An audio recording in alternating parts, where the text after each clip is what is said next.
Mipahimangno ang Cebu City Police Office sa katawhan nga magmatngon aron dili mabiktima sa mga kawatan ilabi na nga nagsingabot na ang Bermans. Ang report ni Alan Domingo.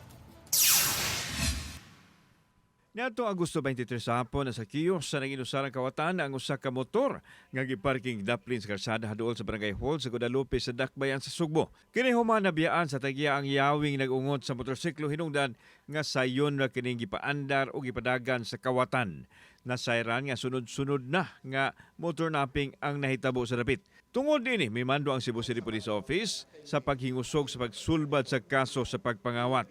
Giklaro hinoon sa CCPO nga wa pay ang ayang ikaalarma ang katawhan mahitungod ini. Gitahasan karon sa tuong City Director ang intelligence unit nato para pag-ila or pagtultol nga kung hain ni siya ipamaligya or kinsay na malit ni ining mga motorcycle parts na posibleng makapataas na pod sa umaabot nato kung dili nato ma-identify o malocate ang kini ng mga suspects. Samtang mipahimangno ang kapulisan sa katawhan nga magmatngon aron dili mabiktima sa mga kawatan, dili lang sa mga motor kundi dili sa uban pang mga butang. Kini labi na sa pagpanguot o pagpangawat nga mahitabo sulod sa mga mall o gipanglantawan nga mugara usab ang makiriwan og kamot ilabi na sa pag-abot na sa bare months. Gipahugtan pa sa kapulisan ang ilang visibility sa mga dapit nga dagsaan sa mga tao dili lang sa bare months kundi dili lahos na sa sinulog sa sunod tuig.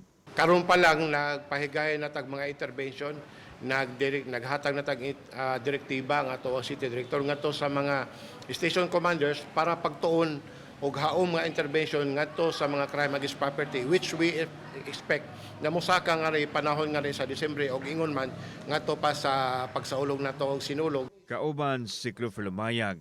Ako si Alan Domingo. Balitang Bisdak.